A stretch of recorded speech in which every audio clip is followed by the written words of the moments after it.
La rencontre d'aujourd'hui est consacrée aux pôles territoriaux de coopération économique et leur lien avec l'insertion par l'économique. Et puisque vous le savez déjà, et donc je laisse sans plus tarder la parole à Dominique pour entrer dans le vif du sujet.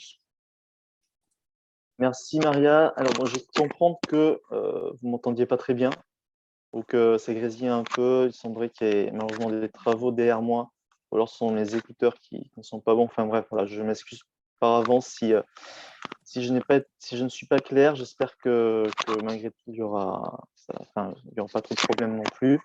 Donc, merci Maria pour ce propos liminaire. Vous l'aurez compris, à la suite de l'étude du fameux rapport sur les coopérations, le webinaire d'aujourd'hui est le premier d'un cycle de webinaires qui se succéderont sur les coopérations accessibles aux structures d'insertion durant toute l'année 2021. Vous voyez dans ce PowerPoint, dans ce slide, une définition rapide de ce qu'est un PTCE. Peut-être pour préciser, mais vous l'aurez compris, je pense, dans le cadre de nos communications au sujet de ce webinaire, il ne s'agit pas de proposer un énième webinaire sur qu'est-ce que sont les pôles territoriaux de coopération économique à partir du moment où ils ont bénéficié d'une abondante publication, notamment par l'intermédiaire d'autres webinaires en 2021 suite à la publication de l'appel à manifestation d'intérêt permanent de la part de l'État courant 2021. Donc, vous voyez une petite définition. Pour le dire autrement, c'est un PTCE, c'est un regroupement sur un territoire donné d'acteurs très variés, possiblement associations, entreprises, réseau de l'ESS, associés à des entreprises classiques, des PME, collectivités locales, organismes de formation, qui chacun mettent en œuvre une stratégie commune dans le cadre du PTCE de coopération au service de projets économiques innovants de développement local durable, que ce soit sous la forme juridique d'associations loi 1901 ou de SCIC. J'ai mis quelques données aussi qui peuvent servir d'amorce pour ce webinaire, qui montrent un certain contraste déjà par rapport à la place des structures d'insertion au sein des PTCE. Au niveau national, c'est une donnée issue du labo de l'ESS, de son dernier rapport sur le sujet. Les SCE ne constitueraient environ que 5% des membres de PTCE en moyenne, alors que dans le même temps, il y a plus de la moitié de ces membres qui sont des entreprises sociales d'utilité, des entreprises solidaires d'utilité sociale. Chiffre qui contraste avec l'importance historique, la place historique des structures d'insertion au sein des PTCE franciliens, donc avec des PTCE constitués qui existent depuis le début de la création de ce modèle, comme Resto Passerelle, le phare, qui ont été fondés dans le cadre duquel les structures d'insertion ont une place très importante dans la fondation de ces PTCE, dans leur structuration jusqu'à aujourd'hui. Et une concentration, une part des structures d'insertion assez variable au sein de ces PTCE. Ça peut aller entre 5% de structures d'insertion parmi les membres du PTCE Paul Noé, jusqu'à 65% ou plus, je suppose, parce que c'est les chiffres qui datent un peu, 65% des membres du PTCE Resto Passerelle qui sont des SIAE. En termes maintenant, pour parler de ce webinaire proprement dit, notre webinaire aborde le modèle PTCE par ses possibilités d'intégrer la dimension IAE. Pour cela, il s'agira de répondre à 3 questions, comme vous voyez maintenant sur le PowerPoint. Pourquoi intégrer un PTCE quand on est une structure d'insertion? Quel modèle économique pour mon PTCE intégrant l'IAE? Et le PTCE, est-ce que c'est réellement un levier pertinent dans la structuration d'une offre inclusive sur mon territoire? Nous avons le plaisir d'accueillir aujourd'hui plusieurs intervenants issus d'un ensemble, représentatif d'acteurs des PTCE franciliens intégrant l'IAE. Les PTCE sont représentés ici, Resto Passerelle, Le Phare et Filière Vélo du Grand Paris. Nous accueillerons notamment l'intervention de Marie Deville, directrice de la Marmite d'Afrique, chantier d'insertion et membre du PTCE Resto Passerelle. Julien Neyat, directeur de Sphérique Eco, société de conseil en management de la transition incubée au phare. Benjamin Mazur, qui, comme je vous le disais, est le grand témoin de notre webinaire et directeur donc, de l'association Appui, parmi les fondateurs du PTCE Resto Passerelle. Et ensuite, deux intervenants qui interviendront en duo, Myriam Dauphin, déléguée régionale d'études et chantiers Île-de-France, et Émile Meunier, conseiller de Paris, délégué auprès du maire du 18e arrondissement, chargé de l'économie sociale et solidaire. Sans plus tarder maintenant, je vous propose de passer à la partie 1, la place de structure insertion dans un PTCE intérêt et apport. Nous avons donc le plaisir d'accueillir Marie Deville, directrice de la Marmite d'Afrique, qui est un chantier d'insertion, comme je le disais, membre du PTCE Resto Passerelle, chantier d'insertion parisien, fondatrice d'ailleurs du PTCE Resto Passerelle. Marie va donc nous présenter maintenant les raisons pour lesquelles sa structure a décidé de prendre part à cette aventure collective au PTCE Resto Passerelle et les opportunités que constitue aujourd'hui la participation de sa structure au PTCE par rapport aux coopérations qu'elle peut avoir avec les acteurs en son sein. Marie, si vous voulez bien prendre la parole. Merci beaucoup, Dominique. Bonjour à toutes et à tous. Bon, tout d'abord, j'espère que vous m'entendez bien. Si jamais ce n'est pas le cas, n'hésitez pas à me le faire savoir dans l'outil de conversation. Donc, effectivement, moi, je suis Marie Deville, directrice de l'association Marmite d'Afrique. La Marmite d'Afrique est une association qui porte un projet à double visée sociale. D'un côté, nous avons une restauration sociale qui est construite sur le modèle d'une cantine de foyer. Nous réalisons de la cuisine d'Afrique subsaharienne dont les plats sont vendus à prix solidaire. Et nous portons en parallèle un dispositif d'atelier et chantier d'insertion qui est annexé à l'activité de restauration sociale. Notre activité est basée dans le 19e arrondissement parisien où nous occupons nos locaux au sein d'un foyer de travailleurs migrants à Doma, qui est le foyer de la commanderie. Là, donc, pour donner quelques éléments de contexte, la Marmite d'Afrique est une association un peu particulière puisque du coup, elle est construite sur la base d'une codirection. Moi, je suis en charge de la partie administrative, financière et coordination du dispositif atelier et chantier d'insertion. Et je partage la codirection avec Madame Awa Kone, qui n'est pas présente aujourd'hui, fondatrice de la Marmite d'Afrique et responsable de production. Donc, la Marmite d'Afrique, en effet, est membre du PTCE Restaurant Passerelle, donc coordonné par l'association Appui. C'est une intégration assez particulière parce que le projet Marmite d'Afrique fut construit avec l'accompagnement étroit d'Appui, donc tout d'abord dans la création de son association en 2008, puis également dans la mise en place de son dispositif d'insertion par activité économique en 2011. Donc, lorsque le PTCE Restaurant Passerelle a été créé en 2013, c'est donc tout naturellement, finalement, que la Marmite d'Afrique a intégré ce PTCE et en a été l'un des membres fondateurs. On ne peut pas dire qu'il y a réellement eu d'appréhension, du coup, de notre côté dans cette intégration. Voilà, c'était, comme je vous le dis, plutôt naturel et avec beaucoup de plaisir qu'on a rejoint ce collectif puisqu'on a compris très tôt finalement l'apport de pouvoir travailler, de faire partie d'un groupement, de pouvoir travailler, collaborer avec d'autres structures qui vont partager une activité qui va être similaire à la nôtre et d'y intégrer aussi d'autres acteurs pour développer d'autres axes de collaboration. L'idée aujourd'hui, finalement, ça va être de vous faire part de notre témoignage en tant que membre du PTCE Restaurant Passerelle, avec l'objectif de tenter de répondre à cette question de l'intérêt d'une SIAE d'intégrer un PTCE. Il va y avoir 4 grands axes que je souhaiterais pouvoir mettre en avant. La première, c'est l'idée de la collaboration et de la coopération économique. En effet, donc intégrer un PTCE, c'est intégrer un groupement qui va réunir des structures, donc on va avoir des structures de l'ESS, dont des SIAE et d'autres structures également, qui vont porter des activités similaires. Donc, par exemple, dans le cadre du PTCE Resto Passerelle, ça va être la question de l'alimentation accessible à tous, de la lutte contre le gaspillage alimentaire, entre autres, et de mener des réflexions ensemble sur différentes questions. Sur le côté économique, ça va être la question des coûts, parce que voilà, nous sommes aussi des structures qui portent des activités de production. Donc, du coup, ce qui signifie des coûts de production. Et l'idée de se grouper ensemble, c'est également de pouvoir approcher des fournisseurs pour réfléchir à une mutualisation des coûts, à avoir des achats groupés qui permettent du coup d'avoir un impact sur nos charges.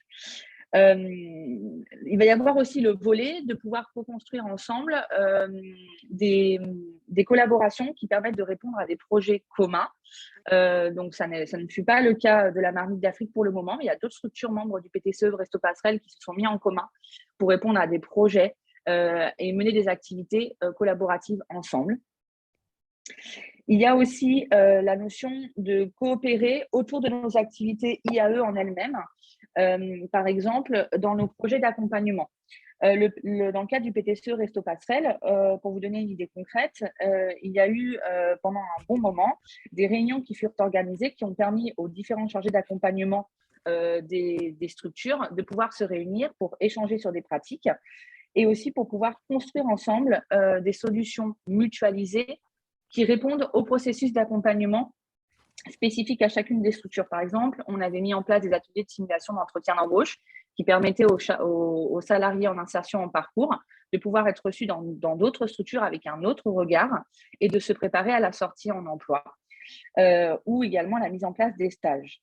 C'était également l'idée de s'appuyer sur la force collective pour travailler les solutions de sortie, avec, par exemple, une expérimentation où on avait initié une relation entreprise en collectif en approchant un partenaire entreprise en commun, en développant le partenariat en commun, qui permettait à la fois de faire des positionnements en stage et de pouvoir préparer la sortie en emploi. Il y avait aussi l'idée, donc faire partie d'un PTCE permet aussi de pouvoir mutualiser des actions de formation. Donc, on se rend compte que voilà, on accueille tous un public d'insertion par activité économique. On s'est rendu compte assez rapidement que nous avions des besoins en formation qui étaient communs, notamment par exemple le besoin sur les formations linguistiques.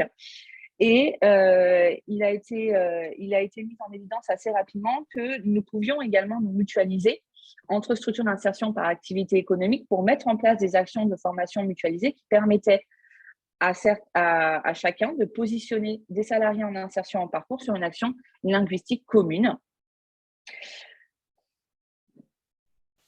Excusez-moi, et également de pouvoir développer d'autres actions de formation, notamment pour répondre à la question de la qualification. On s'est rendu compte à un moment donné également en échangeant ensemble que les salariés en parcours dans nos structures d'insertion par activité économique, notamment pour la SIAE du coup, avaient des difficultés à pouvoir accéder à la formation qualifiante parce que du coup, ils ne remplissaient pas tous les prérequis, notamment sur la question de la linguistique.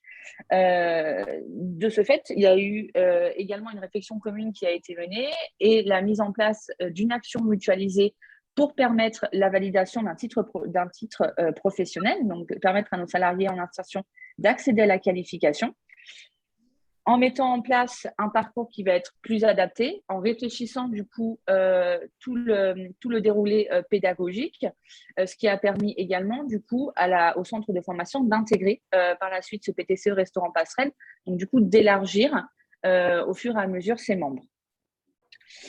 Enfin, il y a aussi, moi je tenais aussi également à témoigner que au-delà des éléments très tangibles, très mesurables, des intérêts que peuvent avoir une SIAE à intégrer un PTCE, il va y avoir aussi tout l'intérêt de développer un partenariat fort entre les différents membres qui permettent de partager des compétences, une expertise, de mettre en commun des connaissances, notamment justement grâce à la diversité des activités des membres d'un PTCE. Il est arrivé assez régulièrement que voilà, quand on avait des questions sur un besoin bien précis en termes de gestion, en termes de développement de projet, on se sollicite les uns les autres et ça se fait assez naturellement pour pouvoir avoir des éléments de réponse, pour pouvoir avoir des conseils, pour pouvoir comparer aussi ses expériences et réfléchir au développement de son propre projet. C'est vraiment l'apport des autres et le PTCE favorise réellement ces échanges-là. Enfin, ce que je tenais également à partager aujourd'hui, c'est qu'intégrer un PTCE, c'est une décision voilà, qu'il faut mesurer parce que c'est nécessaire quand même de comprendre que ça demande beaucoup d'investissement et qu'on sait bien que dans la vie d'une structure, il y a des temps où on va avoir du temps à donner et des temps où ça va être un peu plus compliqué. Mais pour que le PTCE puisse fonctionner, c'est vraiment l'idée qu'il faut qu'il y ait quand même une collaboration qui soit un peu sur la durée et qu'il faut bien prendre en compte le fait qu'il va falloir y donner un petit peu du temps pour pouvoir construire cette collaboration, pour pouvoir réfléchir aussi aux axes de développement, aux axes de mutualisation, à tout ce qui peut être mis en place parce que c'est vraiment l'idée enfin, en tout cas, nous, au sein du PTCE Restaurant Passerelle, on le vit de cette manière-là.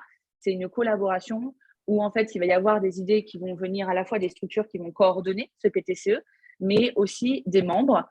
Et quand on se rend compte qu'on a des besoins qui vont être similaires, c'est là que ça va être intéressant de pouvoir le construire ensemble et de pouvoir s'y impliquer. Voilà pour mon témoignage de mon côté. Je ne sais pas s'il y a des questions, peut-être éventuellement, ou des demandes de précision. Merci Marie. Effectivement, est-ce que tu as pu recenser les questions, Eva, actuellement? Alors moi, il y a une question, là dans le chat, je viens de la voir, sur les achats groupés. Est-ce que vous avez déjà mis en place des actions? Et j'avais justement la même question. Est-ce que vous avez déjà répondu à un marché ou fait des prestations avec d'autres membres du PTCE? Alors, moi, ce que je définis comme les achats groupés, ça va être nous, du coup, qui allons aller auprès d'un fournisseur. Oui, il y a déjà des actions qui sont mises en place. On va avoir très concrètement, du coup, sur des fournisseurs au niveau de nos matières premières, au niveau de nos produits d'entretien, où il y avait tout un travail qui avait été réalisé et où on avait pu approcher des fournisseurs qui nous permettaient de bénéficier de coûts qui sont un peu plus faibles, puisque des achats qui sont faits en collectif. Je ne sais pas si ça permet exactement de répondre à cette question-là, ou peut-être que c'est moi qui ai mal formulé. Non, Diane peut nous dire si ça répond à la question, mais je pense que oui. C'est parfait. Je peux compléter peut-être éventuellement si ça vous va. Merci. Du coup, oui, bonjour Benjamin Mazur. Merci Marie qui a très bien décrit. Sur les achats groupés, c'est exactement ce qu'a décrit Marie, c'est-à-dire alors c'est très bien, la question arrive juste derrière la structure juridique. On a décidé de faire un groupement d'achats, mais en fait, on n'a pas créé une structure juridique pour ça parce que c'est complexe, c'est coûteux et ça ne sert pas forcément à grand-chose à l'échelle à laquelle on était. Et on a été plutôt force de négociation collective. Et après, chaque entité membre de Resto Passerelle qui voulait adhérer, qui voulait acheter auprès des acheteurs des fournisseurs auxquels on avait négocié, était libre de le faire. On avait bien sûr mesuré d'abord les volumes, ce que ça représentait et les modalités de partenariat avec ces structures fournisseuses. Mais du coup, chaque entité passe ses commandes en direct et il y a une négociation globale à l'échelle de Resto Passerelle, sans jamais qu'il y ait une structure juridique qui achète pour le compte des membres. On n'en était pas là, sachant qu'il existe dans le champ de l'alimentaire et même d'une manière générale déjà des plateformes qui sont tout à fait ouvertes aux structures de l'ESS, je pense au réseau AMA Apogée ou Prestarest, etc. On n'allait pas réinventer l'eau chaude là-dessus. On a été, nous, sur des négociations très pointues auprès d'acteurs qui correspondaient vraiment à un besoin spécifique. Voilà. Merci pour ces précisions.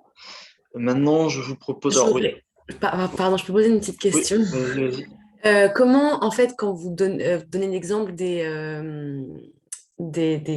actions qui ont été mutualisées pour l'accompagnement socio-professionnel, comment vous coordonnez tous les acteurs? Est-ce qu'il y a une personne qui est dédiée, une équipe au sein du PTCE, enfin voilà, pour même de manière plus générale, pour animer la coopération au sein du PTCE? Est-ce que c'est une personne dédiée ou… Alors, quand il y a eu ces actions… Oui, Marie, vas-y, je t'en prie. Non, je t'en prie, vas-y, Marie. Alors, oui, effectivement, quand il y a eu ces actions mises en place, il y avait toujours une personne au sein du PTCE qui n'était pas spécifiquement une des personnes qui coordonnait, du coup, qui se positionnait sur ces actions-là. C'était souvent les mêmes structures d'ailleurs, pour le dire très honnêtement. Et c'est là justement que toute la difficulté de coordination d'un PTCE se joue, dans la mesure où si jamais la personne qui se positionne en coordination à un moment donné se trouve dans la difficulté de pouvoir le faire, ça peut mettre un petit peu à mal l'action en elle-même et du coup créer un petit peu à un moment une zone de flou. Nous, en fait, ça se relayait assez rapidement. Donc voilà, quand une personne ne pouvait pas, c'était l'autre qui prenait la coordination. Donc ça a toujours bien fonctionné, mais il y a eu des moments où ça a été un peu plus difficile que d'autres. Ça, c'est vraiment des décisions qui se prenaient collectivement. Dans nos réunions, on se disait, OK, bon, bah, là, si on se lance sur cette action-là, qui est en lead dessus? Et donc, du coup, la personne en lead recueillait généralement les différentes informations, permettait la mise en place concrète, lancer, donc si je prends par exemple l'action de formation, bah voilà, lancer les dates de démarrage, aller vers les structures pour récupérer les informations relatives aux salariés positionnés, aux demandes de financement, etc. Donc, c'est vrai que ça demande quand même pas mal de travail et une bonne organisation. Ok, merci pour votre réponse complète. Merci bien.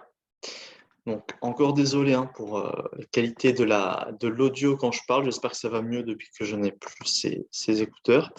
Ouais. Pour continuer maintenant sur cette première partie-là, je vous propose maintenant de voir le point de vue hors IAE, du moins d'un acteur, pas bien entendu partenaire de SIAE au groupement, avec l'intervention de Julien Neyers, donc directeur de Sphérique Eco, société de conseil incubée au phare depuis 2020. Peut-être pour le présenter rapidement, mais il pourra bien entendu en dire plus. Julien est co-gérant du phare, cofondateur de Métropop, qui est une association d'éducation populaire également intégrée au phare. Et il va donc bien entendu pouvoir nous présenter ses interactions avec les acteurs de l'IAE au sein du phare et nous expliquer l'apport que constitue selon lui la présence d'acteurs de l'IAE dans un PTCE en général et dans celui-ci en particulier. Ah. Julien, est-ce que vous... Oui, pardon, il faut que je mette le micro quand même. Bonjour à tous. Merci de cette invitation, Dominique. Moi, je vais donc, comme Marie, témoigner à la fois des complémentarités et des opportunités que la présence assez importante dans une structure PTCE comme le phare de l'insertion par l'activité économique permet de développer, puisque dans le phare, juste pour brosser un petit peu le tableau, vous avez des grosses structures d'insertion comme Études et Chantiers Île-de-France. Myriam est là et parlera tout à l'heure. De même que la lumière dans ton bureau nous empêche de bien te voir. Alors, je vais peut-être bouger. Moi, je ne me vois pas là. On va peut-être se mettre autrement.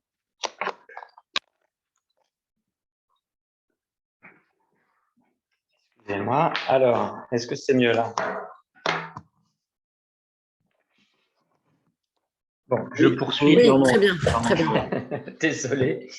Alors, je poursuis. Donc, le phare, il y a Études et Chantiers Île-de-France. Il y a une grosse structure également qui s'appelle Alage, Modestime, qui est un atelier de couture. Et puis, on a la chance également d'avoir Chantier École Île-de-France. Donc, moi, je vais vous parler des différentes casquettes parce que du coup, ça donnera un aperçu un petit peu de tout ce que ça a permis de générer à différents niveaux. Cette présence forte de l'IAE dans notre PTC. D'abord, en tant que cofondateur de Métropop, on est arrivé en 2014 et une association d'éducation populaire, on ne faisait pas de l'insertion. On était préoccupé par comment transformer les relations entre Paris, la ville-centre, et sa périphérie, notamment d'un point de vue symbolique, mais aussi dans la participation à la construction du projet urbain d'aménagement qu'est le Grand Paris, et la question de la métropolisation et comment faire de cet énorme projet économique d'infrastructure quelque chose de plus citoyen. Et là, avec aussi bien Études et Chantiers Île-de-France sur la question de la mobilité, des parcours de mobilité des salariés en insertion, qu'avec Alage sur la question du logement, on a fait tout un travail d'atelier pédagogique pour comprendre et pour disséquer avec les salariés en insertion on va dire, les freins, les difficultés, les processus d'exclusion qui pouvaient se jouer pour chacun, mais aussi à l'échelle de la métropole, avec du coup à la fois des constats, mais aussi des propositions que derrière, on a pu transmettre à un certain nombre d'acteurs de la métropole, des acteurs institutionnels. Et par exemple, avec Stéphane Berdoulet d'Alage, on a été reçu à la suite de ce travail avec les salariés en insertion par le directeur régional du logement en Île-de-France, qui a apporté un certain nombre de réponses aux constats et propositions qu'on avait fait. Donc, les salariés en insertion en avaient retiré une grande fierté. Donc, voilà un premier exemple d'apport important, c'est la dimension pédagogique. Et puis, une autre dimension de partenariat et de complémentarité, c'est la question institutionnelle, parce que à un moment donné, on a souhaité pouvoir proposer un espace de formation et de réflexion aux structures de l'insertion par l'activité économique et aux institutions du Grand Paris. Et c'est ce qu'on a fait avec en partenariat d'ailleurs avec le Graphi à l'époque, et surtout porté par Chantier École Île-de-France, donc qui fait partie du phare, et le phare lui-même. Une journée entière de formation sur le Grand Paris, en présence de la Société du Grand Paris, avec la CRES Île-de-France, un certain nombre de structures, d'institutions, de collectivités locales et territoriales, et de travail en commun sur la manière dont on pouvait collaborer, et ce qui a grandement éclairé, on va dire, la suite de la politique d'insertion de la Société du Grand Paris à travers ces marchés. Et nous-mêmes, Métropop, on a pu par la suite faire un certain nombre d'actions avec eux sur ce terrain. Après, je voulais parler aussi de quelque chose de très, alors beaucoup plus dans la gestion, mais on avait une salariée en insertion, donc qui était en contrat aidé, et à un moment donné, le contrat aidé s'est arrêté, et il fallait accompagner cette personne dans son travail d'intégration. Et c'est une accompagnatrice socio-professionnelle d'études et chantiers Île-de-France qui a accompagné donc, cette personne qui était chez nous donc, en fin de parcours, et sur lequel nous, on n'avait pas forcément la capacité ou les connaissances pour pouvoir bien accompagner cette personne. Donc, vous voyez, c'est aussi des éléments comme ça de possibilités qui sont dus à la proximité, évidemment, qui se noue à l'intérieur du PTCE, les relations de confiance, les relations, voire même de camaraderie, hein, mais aussi d'interconnaissance, qui, à un moment donné, permettent que d'un côté comme de l'autre, on bénéficie de ce qui se passe à l'intérieur du PTCE. Et je vais d'ailleurs parler de ma casquette conseil maintenant, puisque Spheric & Co est une entreprise de conseil en management des transitions pour les organisations et les territoires.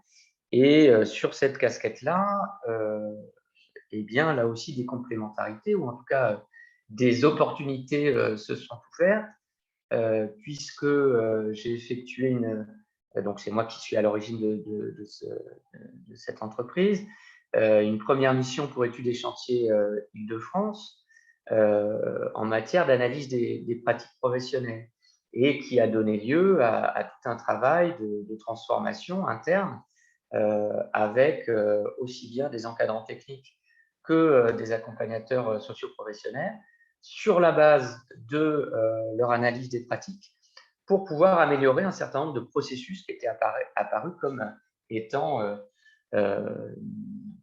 soit dysfonctionnants, soit améliorables. Donc ça, c'est un premier travail. Et puis, plus récemment, avec d'autres cabinets, on a été sélectionné par Études et Chantiers pour mener un travail de réorganisation, de transformation plus globale de la structure pour accompagner là aussi le développement d'Études et Chantiers qui est maintenant une très importante structure d'insertion par l'activité économique, donc il y a besoin aussi d'accompagner ce changement. Récemment également, on a travaillé ensemble avec Chantiers économiques de France à la préparation d'un forum des acteurs de l'insertion par l'activité économique engagés dans l'agriculture urbaine autour du réseau Cultivons la ville, donc le premier forum de ces acteurs engagés qui a réuni une centaine de personnes. Et là, l'intervention, elle était à la fois dans la co-construction, c'est-à-dire qu'il fallait co-construire le projet avec les acteurs, donc c'était une compétence que je pouvais amener, d'analyse également des problématiques parce que dans mon background, il y a aussi une expérience professionnelle dans le champ de l'insertion, donc c'est aussi un secteur que je connais bien, donc j'apporte aussi cette dimension-là. Et puis, évidemment, après, une expérience de l'événementiel, donc dans la construction de l'événement, pour que ça réponde à la fois aux besoins des acteurs du réseau, que ça permette de cranter à un moment donné un événement dans cet espace des acteurs de l'insertion, mais aussi de leurs partenaires autour, et que ça débouche sur un certain nombre d'envies, d'ambitions, de suite, de perspectives pour l'ensemble du réseau de ce secteur. Donc là, on est bien dans un rapport à la fois opportunité, bien sûr pour ma structure, mais aussi pour le réseau qui du coup a trouvé là matière à développer son événement. Et encore plus récemment, puisque ça n'a pas démarré, mais il y a un gros projet sur l'île Saint-Denis, le phare est à l'île Saint-Denis, qui s'appelle l'îlot, qui est porté par Alage, qui est un chantier d'agriculture urbaine également, et sur lequel il y a beaucoup de choses très intéressantes en termes justement de transition urbaine d'une friche polluée, qui est devenue un espace de culture et un espace de vie et un espace d'insertion, parce qu'il y a plusieurs chantiers d'insertion là-dessus, et un espace d'expérimentation. Et donc là, je vais, avec Sphérique, accompagner la capitalisation de ce programme. Enfin, dernier élément, dans ce phare, on se dit aujourd'hui, dans le phare, donc le PTCE, le phare, on se dit que toutes nos énergies, tous nos savoir-faire, toute notre capacité d'innovation, on peut aller beaucoup plus loin dans notre projet et avec l'ensemble des acteurs que l'on est, et notamment les acteurs de l'insertion, porter un projet de fabrique de transition. Je pense que Myriam en parlera tout à l'heure, et j'en dis deux mots parce que je pense que c'est très important dans ce lien au territoire, ce qui me paraît très fondamental dans la présence d'acteurs de l'insertion par l'activité économique, c'est qu'on est vraiment à l'articulation du social, du territorial, de l'économique et pour un certain nombre d'entre eux, parce qu'ils sont animés par ça, de l'écologique. Et donc, on est vraiment à la croisée des chemins de tout ce qui fait les enjeux aujourd'hui, les enjeux socio-urbains d'une métropole aussi foisonnante, mais en même temps très porteuse d'inégalités et de souffrances sociales et économiques. Et à travers cette présence de l'insertion par l'activité économique, on a là tout un champ d'expérience très concret, à la fois d'acteurs professionnels qui sont engagés dans ces chantiers, dans ces réseaux, et en même temps de salariés qui sont dans des parcours en insertion, donc qui vivent ces difficultés de vie et d'insertion sur le territoire, qui font toute la profondeur et tout l'intérêt, je pense, aujourd'hui, de pouvoir travailler ces enjeux de transition à l'échelle d'un PTCE et d'un territoire. C'est essentiellement le territoire de pleine commune, donc autour de l'île Saint-Denis, 9 communes. Voilà, je ne sais pas s'il faut que j'en dise beaucoup plus, mais je voulais témoigner un petit peu à la fois, donc, vous voyez, les grandes complémentarités qui se nouent, les opportunités, mais aussi l'intérêt, j'ai envie de dire, politique, au sens noble du terme aujourd'hui, de pouvoir travailler avec l'IAE dans un système de coopération comme le nôtre. Merci beaucoup, Julien. Dans le chat, il n'y a pas de nouvelles questions par rapport à votre intervention. Est-ce que toi, Eva, tu avais identifié des éléments intéressants sur lesquels surligner? Oui, alors je me demandais, mais du coup, je pense que tu as apporté la réponse, si c'était un peu une volonté ou un hasard d'avoir intégré un PTCE avec des SIAE. À l'origine, c'était voulu ou ou tu voulais juste être dans un PTCE, enfin dans une structure avec d'autres structures. Et voilà. Oui, bah c'est une bonne question parce qu'au départ, moi, j'étais presque surpris que le phare nous accepte dans son giron parce qu'effectivement, je l'avais identifié comme une structure de l'ESS et en particulier de l'IAE et que par conséquent, je me disais, bon, je m'interrogeais justement sur ces complémentarités, est-ce que ça fait sens, nous qui sommes sur des sujets plus autour du rapport symbolique à la banlieue, à la citoyenneté, à la participation, à l'aménagement du territoire. Comment est-ce que notre structure peut s'inscrire dans une dynamique de relations, puisque j'avais bien en tête que le PTCE en 2014, quand on l'intègre, il était en construction, hein, ça venait d'être labellisé. Donc, on était vraiment dans ce démarrage. Donc, il y avait cette interrogation-là, mais on a été accueillis à Métropop de manière hyper ouverte, intégré dans une dynamique d'action, de coopération avec la création de la SIC et de son projet. J'ai envie de dire qu'après, ça tient beaucoup à la personnalité de ces acteurs qui étaient dans cette envie de construire avec d'autres et pour qui, on va dire, l'altérité, entre guillemets, que nous représentions, Métropop et aujourd'hui Spheric & Co. Qu'est-ce qu'un cabinet de conseil vient faire dans un PTCE?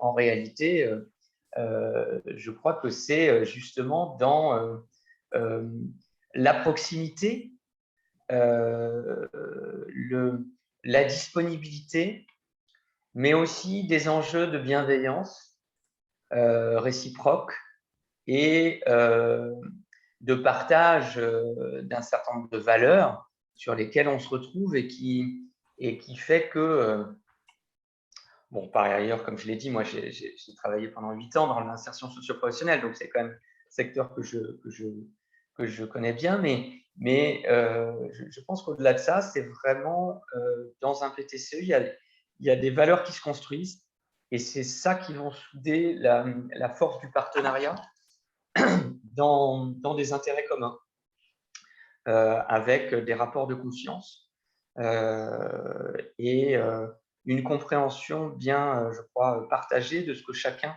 peut apporter à l'autre.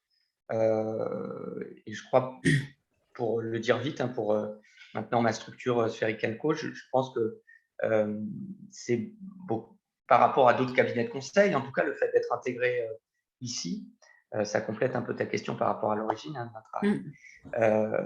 Eh bien, je crois que c'est pour les structures qui m'emploient, je pense que c'est effectivement cette proximité, cette disponibilité d'un tiers qui est quand même extérieur. J'arrive en tant que consultant extérieur avec d'autres formes de compétences qui ne sont pas évidemment dans les structures en question, mais en même temps une forme de proximité, de disponibilité et de bienveillance que peut-être ne serait pas trouvée de la même manière en tout cas différemment, dans cette écoute et dans cette attention et dans cette envie de faire avec d'autres cabinets. Enfin, voilà, je veux pas... Mais en tout cas, je pense qu'il y a ce type de rapport qui se noue du fait de la proximité. Très bien, ben, merci beaucoup. Myriam, tu voulais ajouter quelque chose Oui, parce que je vais intervenir tout à l'heure en tant que nouveau PTCE émergent sur le vélo, mais je suis aussi la co-gérante depuis le début du PTCE du phare. Et pour répondre sur le mix insertion et autres structures, parce que donc, je suis directrice d'études et chantiers, donc on est un acteur de l'insertion en Île-de-France, mais pour nous, c'était clair que si on était resté contre structure de l'insertion, c'était pas intéressant. Ce qui est intéressant, c'est de faire un melting pot. Alors, d'autant plus que nous, structure d'insertion, les gens qui portent des structures d'insertion ici, on répond à des dispositifs très normés. Hein. Ça correspond à une loi, à des réglementations. C'est très utile. Mais à partir du moment où on rentre dans des dispositifs très fléchés, voire contraints, la place à l'innovation sociale, pédagogique, écologique que doit avoir un PTCE peut s'en trouver un peu contrainte. Voilà, on a le nez dans le guidon, on applique et comme une quasi-délégation de service public de l'emploi. Et d'avoir des acteurs autour de nous différents, ça permet de renouveler nos projets d'insertion aussi, de les faire vivre, de ne pas s'envaser dans les habitudes et de les adapter. Voilà, c'est à travers ces échanges-là aussi des éclairages extérieurs, des gens comme des consultants qui voient aussi ce qui se passe ailleurs, qu'on peut enrichir nos projets. Et ça, c'est pour ça que c'est la mixité, voilà, c'est pas l'entre-soi et clairement c'est ça qui apporte. Et moi, je vois à Études et Chantiers, on ne fait pas que de l'insertion, mais récemment, on a fait appel à Métropop dans un projet d'agriculture urbaine à Clichy-Montfermeil pour faire participer les habitants. Voilà. Mais ça ne concerne pas directement l'insertion, mais sur des aménagements en dur, c'est notre équipe d'insertion qui est intervenue. Voilà. C'est plein de croisements, en fait. C'est comme si on faisait un ouvrage de crochet, voilà, on mêle plein de fils et ça interagit parfois à des gros niveaux pour faire des gros projets de mutualisation, mais parfois c'est des petits coups de pouce où ça va juste être un échange entre deux portes devant la machine à café où on soumet un problème et avec un regard extérieur, on a un retour. Voilà l'intérêt de cette mixité, pour moi, me semble-t-il, plutôt que de l'entre-soi qu'on aurait pu porter. Et normalement, un PTCE, j'aurai l'occasion d'en parler tout à l'heure, ça s'ouvre aussi, ça peut s'ouvrir aussi aux structures d'entreprises plus classiques encore. Justement pour, voilà, parce qu'on est des équipements de territoire aussi. Merci beaucoup pour ce complément fort utile, Myriam. Dominique, je te laisse introduire. Merci à tous pour vos compléments, pour vos interventions. Maintenant, je vous propose de passer à notre deuxième partie dédiée au modèle économique pour mon PTCE intégrant l'IAE.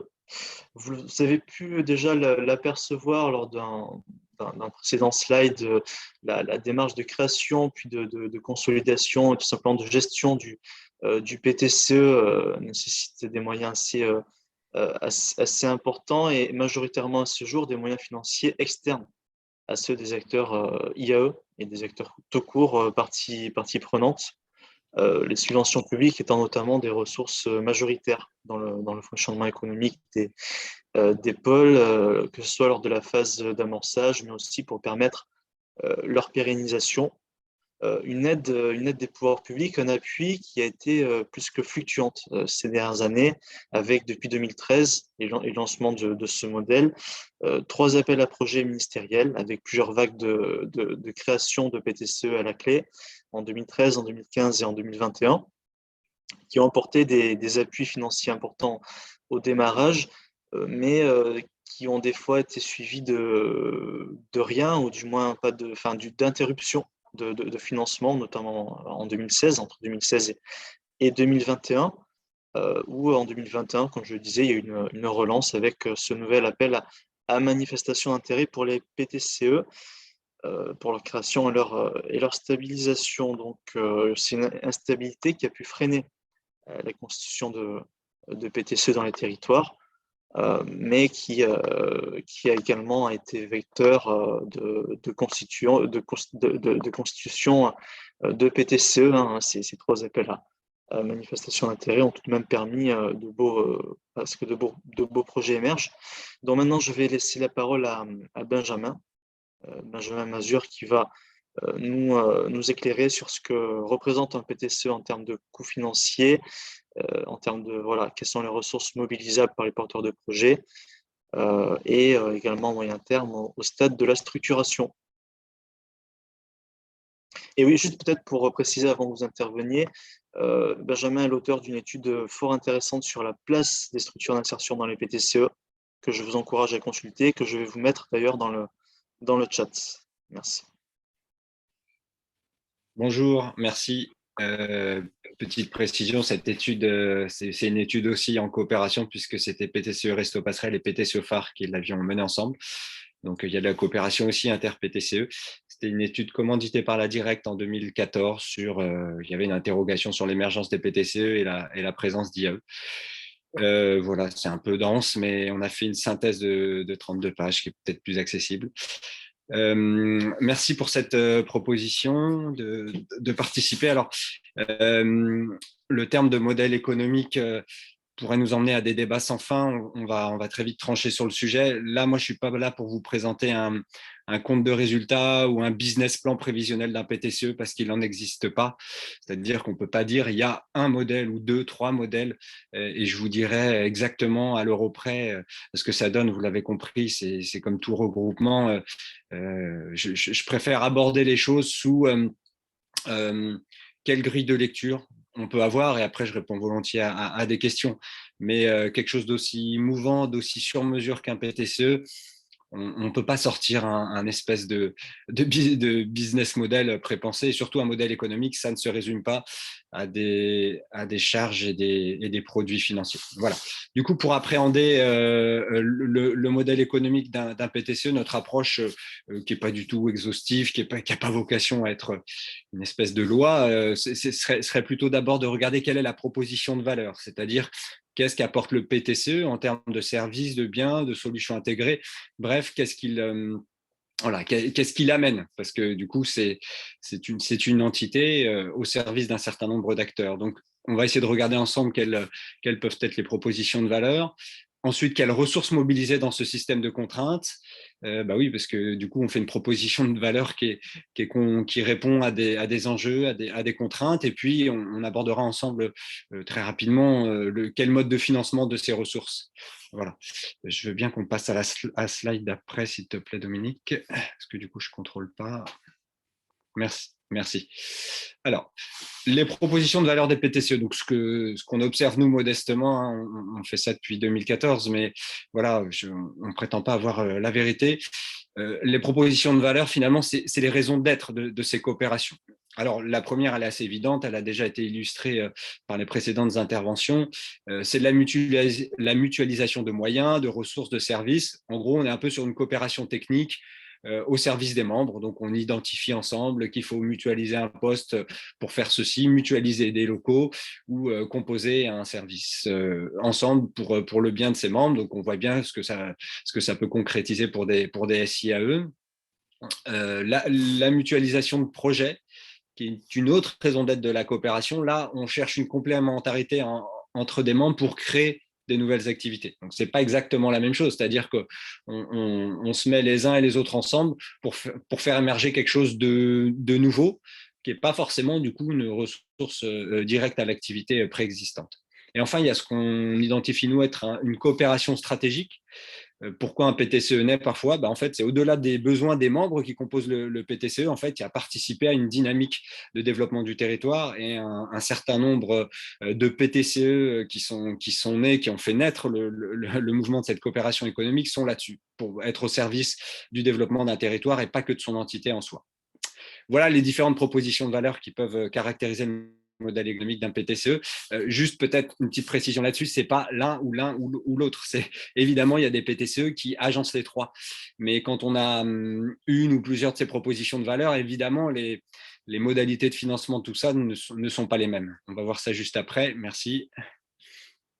Alors, les ressources mobilisées sur un PTCE, vous l'identifiez bien, ça paraît être une évidence, mais c'est surtout pas que du monétaire, c'est-à-dire qu'il faut bien sûr regarder les ressources matérielles et comme le PTCE phare, la naissance du PTCE est beaucoup liée à des locaux mutualisés, d'autres ce seront des équipements techniques, et puis les ressources mobilisées qui paraissent à mon sens, les plus essentielles sont immatérielles, c'est plutôt l'ingénierie de projet, les compétences comme évoquait Julien, c'est-à-dire cette capacité à mobiliser différentes têtes, et comme le redisait aussi Myriam, on n'a pas tous les mêmes parcours, on n'a pas tous les mêmes objets, donc les ressources immatérielles qui se complémentent, etc., sont essentielles pour un PTCE. Et enfin, bien sûr, parce que c'est le nerf de la guerre, il faut des ressources monétaires. Donc là, on parle plutôt de financement en euros pour aller au plus simple. Et évidemment, quand on s'interroge sur quel est le modèle économique à tenir pour un PTCE, en fait, il faut bien sûr analyser ce qui relève des membres du PTCE, donc de chacune des entités, quel matériel, quel immatériel, quel monétaire peut être mis en partage, et ce qui va relever de la structure porteuse du PTCE. Donc, cette entité collective, qu'est-ce qu'elle met à disposition, qu'est-ce qu'elle va mobiliser en immatériel, en matériel et en monétaire. Et ce qui paraît essentiel derrière, alors ça se formalise ou ça ne se formalise pas, mais il faut passer des conventions. Il faut être hyper clair entre les uns et les autres. C'est pas un PTCE, ça doit être aussi structurant des relations parce qu'il y a des enjeux et des objectifs différents entre les différentes entités. Je veux bien qu'on passe à la slide d'après. Voilà. Du coup, les modalités de financement de ces fameuses ressources mobilisées, que ce soit du matériel ou de l'immatériel. D'abord, ça peut être les contributions des membres. Alors, j'ai mis en premier les ETP mobilisés au service de la coopération. Souvent, c'est pas ce qu'on met en premier, et moi, je pense que c'est important, pas mal de PTCE le font, de dire chacun mesurer le nombre d'ETP, de temps humain que vous passez là-dessus, et on va le convertir s'il le faut en euros, mais le temps de cerveau, le temps de discussion qui est mis à disposition d'une coopération est fondamental, et pourtant, ce n'est pas ce qui est souvent le plus payé. En tout cas pour les membres des PTCE. Donc, quand des SIAE se regroupent pour monter un PTCE, souvent ce temps d'ETP n'est pas financé, il faut se le dire. C'est pas ce qui est valorisé. Souvent, les pouvoirs publics ou les partenaires considèrent que c'est le socle minimum pour monter un PTCE. Donc, chacun doit consacrer de son temps pour créer cette coopération pour les structures membres. Les autres contributions des membres, c'est bien sûr des ressources matérielles qui sont mises au service de la coopération. Donc, j'ai mis là l'exemple des mètres carrés, mais il y en a qui mettent des matériels, certains des services logistiques, etc. Et là, le haut service de la coopération, ça ne veut pas dire que c'est à 0 €, mais ça veut dire qu'il y a une réflexion sur comment j'alloue des moyens avec des coûts adéquats au service du collectif. Et puis, d'autres contributions des membres pour financer les ressources d'un PTCE, c'est l'apport en réseau, aussi en légitimité, en ancrage local.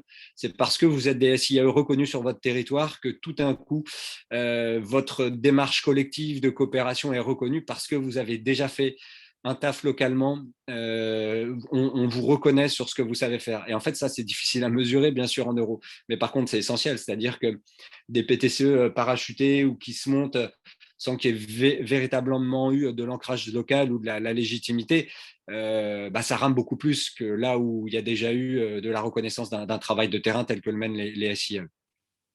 Une autre modalité de financement qui paraît essentielle du coup pour faire vivre un PTCE sont les subventions publiques ou privées. Celles qui sont le plus identifiées au départ, surtout quand il y a relance des appels à projets, des appels à manifestation d'intérêt, c'est celles qui sont dédiées à l'impulsion, à la création du PTCE entre 1 à 3 ans. Là, vous chopez une enveloppe, soit les appels à projets État, soit des fois les régions s'y remettent et parfois des collectivités comme des départements ou des agglomérations. il y a celles donc dédiées à l'impulsion et celles qui sont dédiées à la coordination, développement de la coopération. Alors parfois, ça se mélange avec la première catégorie, mais pas toujours. C'est-à-dire que dans le temps, vous pouvez aussi avoir, c'est souvent plutôt des collectivités locales qui disent, vous avez fait la preuve après l'impulsion et moi, j'ai besoin que vous continuiez à coordonner, à soutenir du développement sur le territoire. Et enfin, des subventions publiques ou privées qui peuvent être dédiées à des projets spécifiques portés par un PTCE. Voilà, du coup, là, vous entrez sur une création du PTCE, quelque chose à l'intérieur du PTCE qui est subventionné en tant que tel. Voilà un peu les trois catégories sur lesquelles on émarge généralement sur les PTCE. Et bien sûr, la dernière dimension, chiffre d'affaires des PTCE. Bien sûr qu'il y a des PTCE qui font une offre de service aux membres, qui donnent lieu à contribution monétaire. Quand vous avez un lieu mutualisé, évidemment qu'il faut générer des loyers, etc., qui payent, mais il y a d'autres offres de services spécifiques qui existent. Et puis, il y a aussi vendre son savoir-faire en coopération économique. Alors là, c'est quand le PTCE par lui-même, par son expertise, sa connaissance de terrain, se met à vendre des prestations avec des points positifs et négatifs là-dessus. C'est-à-dire que si votre PTCE, il ne vit que parce qu'il vend un savoir-faire, en fait, il ne fait plus vivre sa coopération. Il va aller là où c'est le plus rémunérateur. Donc, on a une tension là-dessus. Il faut faire attention parce que très souvent, on dit que les PTCE doivent s'autonomiser par du chiffre d'affaires, par de la vente de services. Ouais, après, au final, on ne fait plus vraiment de coopération. On vend de l'expertise et du coup, tout ce ciment collectif risque un peu de s'étioler. Voilà. Et je veux bien conclure. J'espère que je n'ai pas été trop long. Et la dernière, finalement, parce que c'était le but, c'est et concrètement comment se finance un PTCE. Donc, je l'ai dit en début, il n'y a pas de modèle unique. Ce que nous, on a observé sur les SIAE, elles sont plus ou moins porteuses avec leurs propres ressources. C'est-à-dire qu'il y a des SIAE qui ont généralement une certaine solidité, qui ont déjà fait de la coopération territoriale, et elles y vont avec leurs locaux, avec leurs moyens humains pour impulser la chose. En tout cas, c'est comme ça que beaucoup ont émergé. Et après, on a généralement 1 à 1,5 ETP dédié à la coordination et animation de la coopération. Donc, on est entre 50 à 65 000 euros. Alors, ça dépend comment vous payez l'expertise des gens, à minima, quoi. Voilà. Il y a des PTCE qui ont fait 3 ETP en coordination. Voilà, ça dépend de votre dimensionnement, mais ce qu'on observe, c'est que c'est plutôt à 1 ETP, c'est déjà pas mal de pouvoir lancer des choses. Et comment ça se finance concrètement? En gros, on a eu les financements publics européens, parfois on arrive à émarger sur des FSE nationaux et locaux qui sont tous à durée déterminée avec des entrées SIAE, donc les financements type ESS, IAE aussi, hein, on peut choper du FDI pour soutenir des actions de PTCE et puis des dispositifs d'accompagnement classiques. Donc, il y a eu des entrées spécifiques PTCE, hein, des financements pour ça, mais vous retombez assez vite dans la durée sur les financements classiques ESS, IAE. Et puis, il faut aussi envisager des contributions des membres qui soient monétaires et immatérielles. Et bien sûr, matérielles, voilà comment se finance un PTCE, c'est aussi les apports de chacun. Nous, sur Resto Passerelle, on n'a pas fait trop l'expérience des contributions monétaires des membres, on est plutôt sur de l'immatériel, voire du matériel. Et les enjeux de viabilité là-dedans, en fait, finalement, pour tenir aussi, parce que ça a été dit par Dominique en début, les politiques publiques sur les PTCE ont été très fluctuantes. Là, ça repart un petit peu, mais en gros, si vous êtes un développeur territoire reconnu, soit sur une filière, soit sur des dimensions SS spécifiques, soit sur l'entrepreneuriat, alors vous avez toutes les chances de pouvoir accrocher du soutien financier dans la durée parce que vous contribuez, vous êtes une agence de développement du territoire et les SIE savent le faire. Il ne faut pas qu'elles le fassent seules, mais elles savent le faire. Et puis, votre viabilité, elle repose aussi sur la capacité à générer des ressources collectivement. Donc, il faut pouvoir investir ensemble, capter des financements et voir des marchés collectivement. Voilà, j'espère que ça n'a pas été trop dense. Non, c'était très, très, très bien, très intéressant. Alors, ce que je vous propose, c'est que nous passions directement au point 3 et qu'ensuite, nous puissions échanger sur les deux dernières parties. Lors du dernier quart d'heure, je pense que ça pourrait être intéressant de procéder de cette manière. Donc maintenant, le point 3, le PTCE, levier pertinent de la structuration d'une offre inclusive sur mon territoire. Pour très rapidement faire un petit point de contexte, la deuxième phase de l'appel à projet est lancée en mai 2021 par le secrétariat d'État chargé de l'économie sociale et solidaire pour redynamiser les PTCE s'est achevé avec la sélection de 15 lauréats. Enfin, il s'est pas achevé vu que c'est un AMI permanent, hein, vous l'aurez compris, mais il y a déjà eu la sélection de 15 lauréats qui se sont vus octroyer un financement de 100 000 € pendant 2 ans. Et il me semble que c'est le seul projet francilien qui a été retenu, c'est le projet de PTCE filière vélo du Grand Paris, dont 2 des porteurs sont justement présents aujourd'hui afin de nous présenter leur projet, de nous parler de l'approche retenue qui consiste à créer un PTCE filière afin de structurer donc la filière inclusive du vélo sur le territoire du Grand Paris. Il s'agit donc de Myriam Dauphin, déléguée régionale d'études et chantiers Île-de-France, et d'Émile Meunier, conseiller de Paris, délégué auprès du maire du 18e, chargé de l'économie sociale et solidaire. Donc, je les laisse maintenant aborder les enjeux de la constitution de ce nouveau PTCE du point de vue municipal comme inclusif. Alors, je ne sais pas si Émile est arrivé parce qu'il est en réunion en même temps à la mairie. D'accord, ok, super.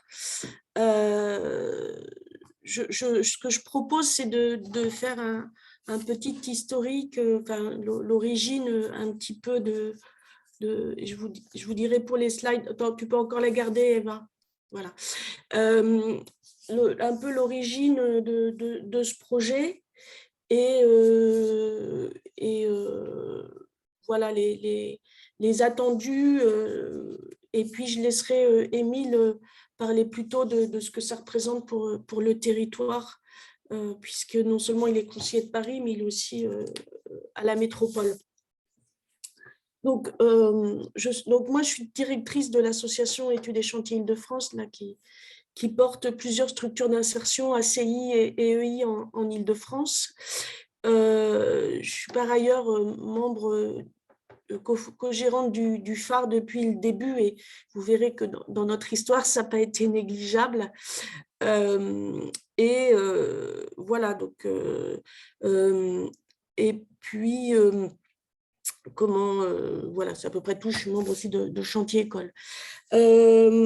Alors, Études et Chantiers Île-de-France a créé en 2007 le premier atelier vélo d'insertion aux Ulysses en Essonne. Donc, nous, l'expérience sur l'insertion et le vélo est assez ancienne.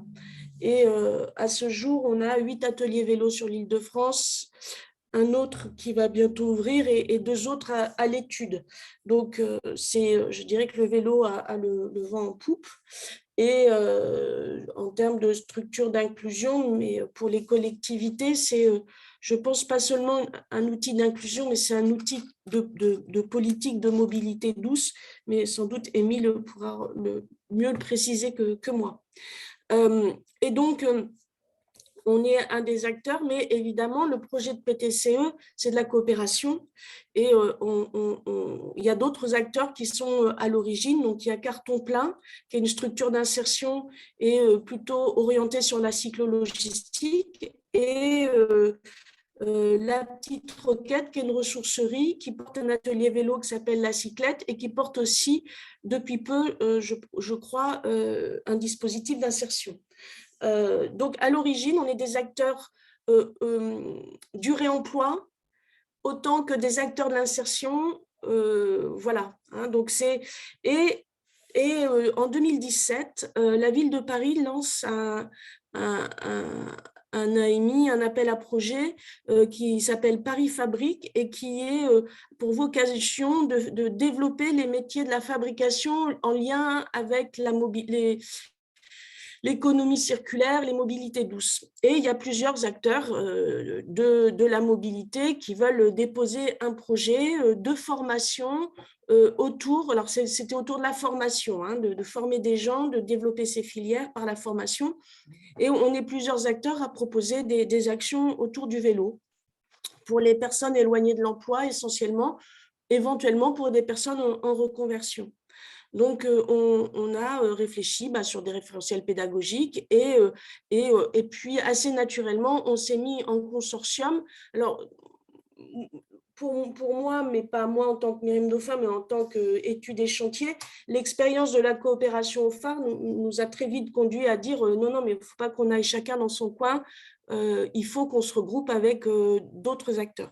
Voilà, donc ça fait 4 ans qu'on porte des actions de formation autour du vélo. Alors le métier de mécanicien réemploi, mécanicien cycle réemploi, cyclo-logistique, mécanicien cycle animation d'un atelier.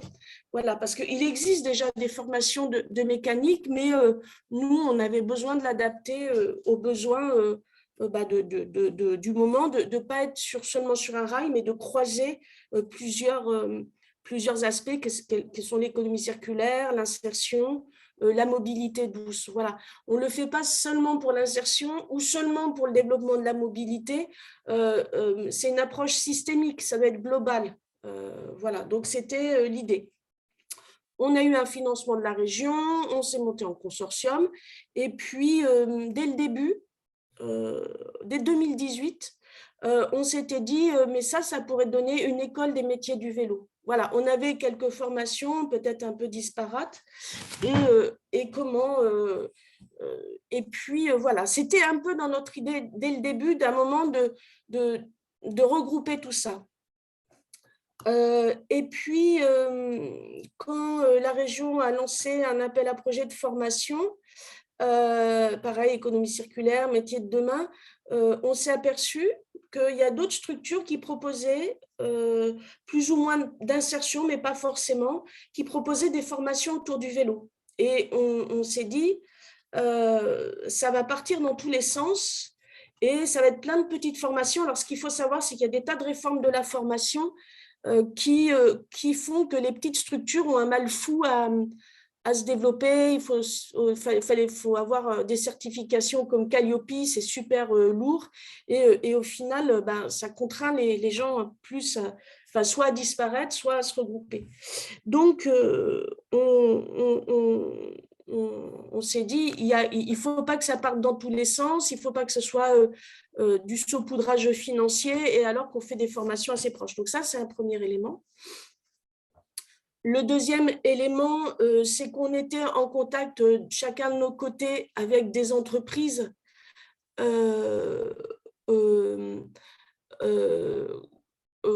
avec des entreprises de mécanique cycle ou de cyclo-logistique pour carton plein, etc. Et que structure d'insertion, évidemment, on cherche des débouchés pour nos salariés en insertion. Et clairement, il y a une pénurie de mécaniciens cycle, voilà, sur l'Île-de-France, parce qu'entre le Véligo, le Vélib, et on peut montrer la slide suivante, Eva. Voilà, donc ça, c'est une étude qui a eu lieu en 2020 et qui montre tous les impacts en termes financiers de la filière vélo. Voilà, donc il y a et pas seulement en termes d'économie, hein, il y a les bénéfices santé aussi qui sont considérables, voilà, donc, et un certain nombre d'impacts indirects. Et ça, en France, actuellement, on est à 90 000 emplois autour de ces filières vélo, 160 000 en intégrant les impacts indirects en termes d'emploi, et on prévoit d'ici quelques années de passer à 313 000 emplois, donc un quasi-doublement. Voilà. Et cette création d'emplois, on la voit par rapport aux structures locales qui doivent faire la maintenance des Vélib, des Véligo, qui n'arrivent pas à recruter des mécaniciens. On est en lien avec eux puisqu'on répond à des marchés en commun. Voilà, donc on a ce petit écosystème qui commence à grandir. S'ajoute à cela la grève de décembre 2019, aussitôt suivie du confinement et du déconfinement Covid, qui a vu l'explosion, par exemple sur Paris, de la pratique vélo, et sur certaines pistes cyclables, c'était plus de 230% de fréquentation. Donc, un vrai besoin aussi d'accompagner les habitants, les collectivités locales pour répondre à une demande de mécaniciens cycles,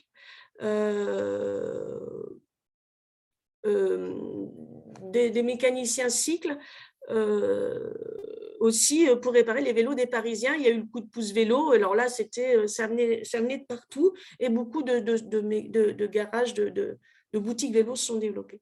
Donc, voilà un petit peu l'origine du projet. Et à un moment, on s'est dit comment est-ce qu'on va développer ça? Et ayant déjà l'expérience d'un PTCE, connaissant la valeur de la coopération, et qu'il ne s'agit pas seulement de créer une filière, il faut que ce soit un outil de développement économique vertueux. C'est-à-dire qu'il ne s'agit pas de produire des mécaniciens cycles qui vont travailler à la tâche pour des entreprises.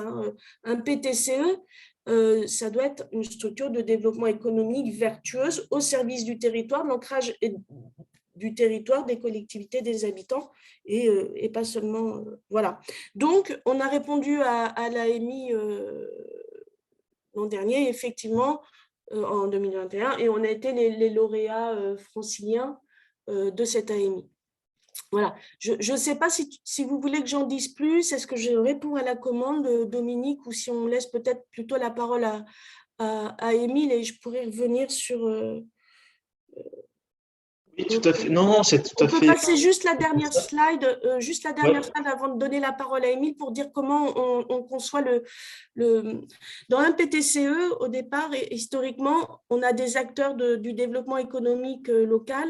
Nous, on s'est clairement mis dans le sens de la transition sociale écologique, puisque voilà. Et donc, l'origine, c'est la formation et l'insertion, qu'on travaille en lien avec des employeurs. Et alors, jaune clair, on ne voit rien du tout, c'est un labo. Et dans les PTCE, normalement, il y a un service, une division recherche-action.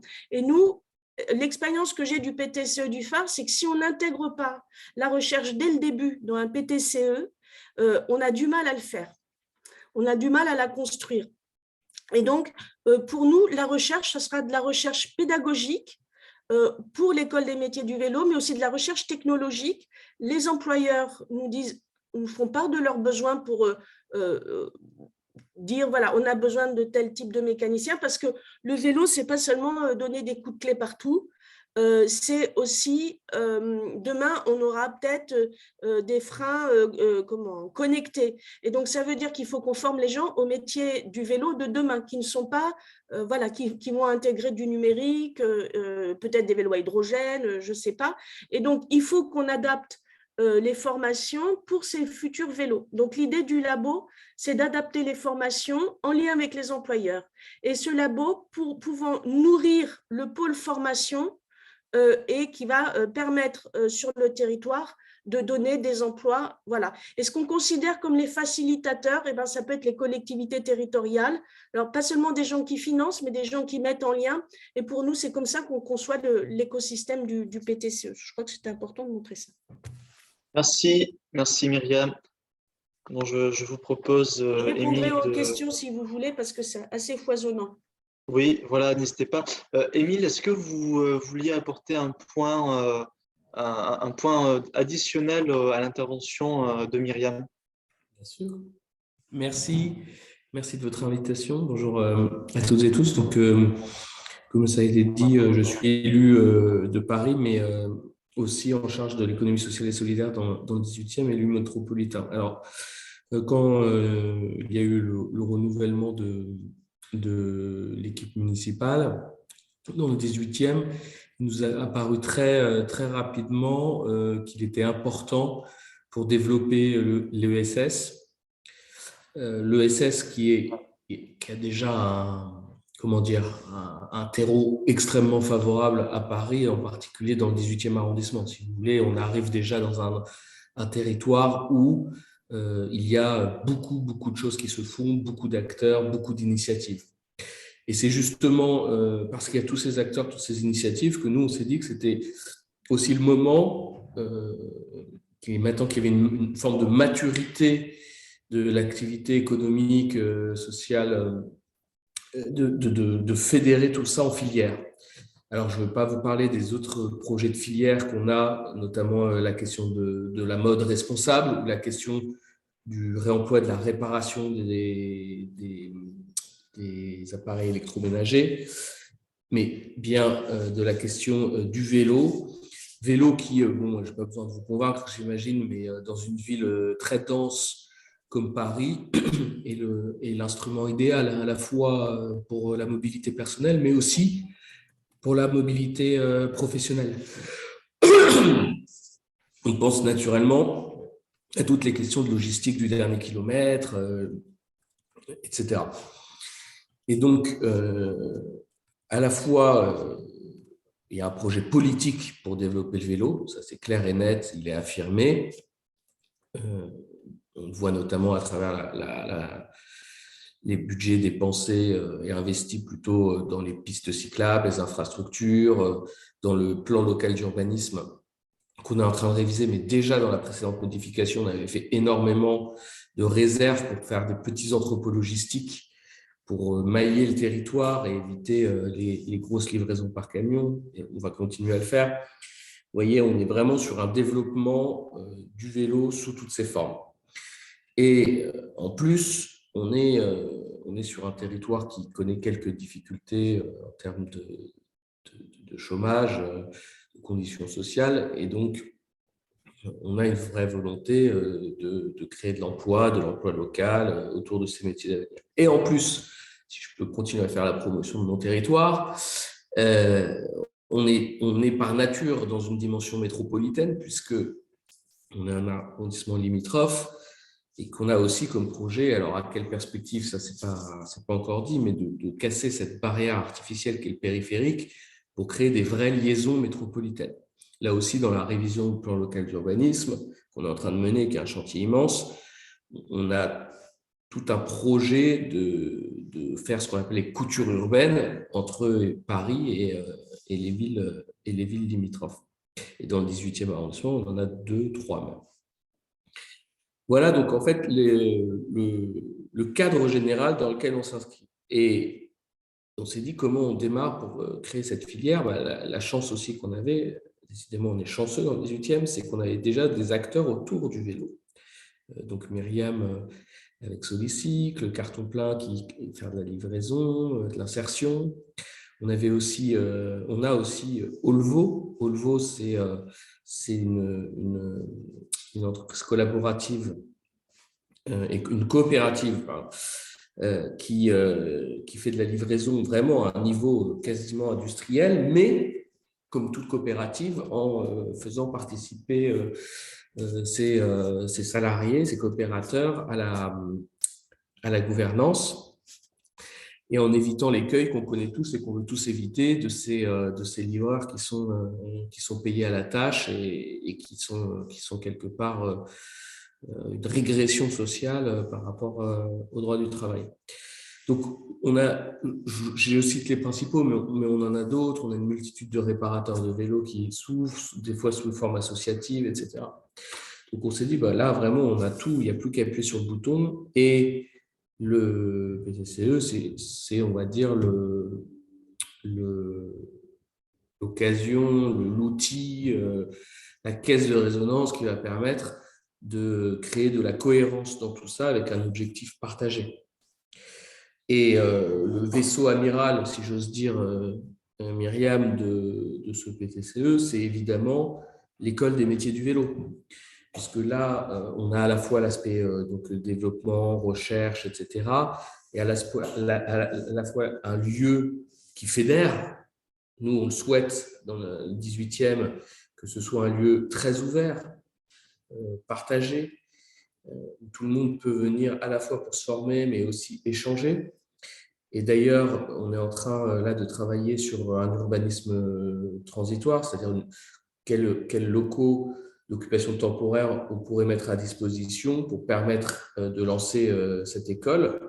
On a plusieurs friches dans le 18e avec des bâtiments industriels, notamment la SNCF, sur lesquels on travaille.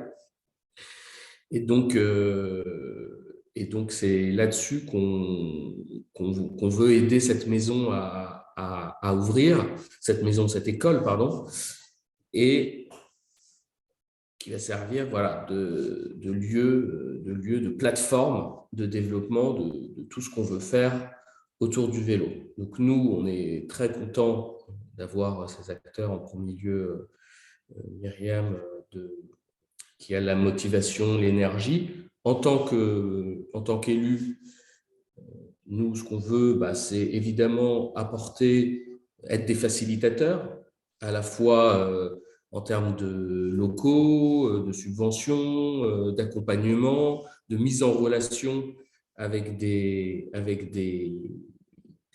d'autres acteurs qui n'auraient peut-être pas été identifiés, de portage aussi auprès du ministère, justement, pour pouvoir avoir lancé le PTCE, mais aussi avec la casquette métropolitaine, comment créer à terme des liens avec le territoire métropolitain.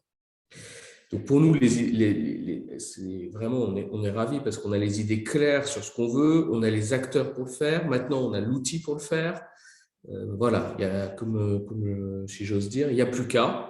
Ça a déjà commencé, et fortement d'ailleurs.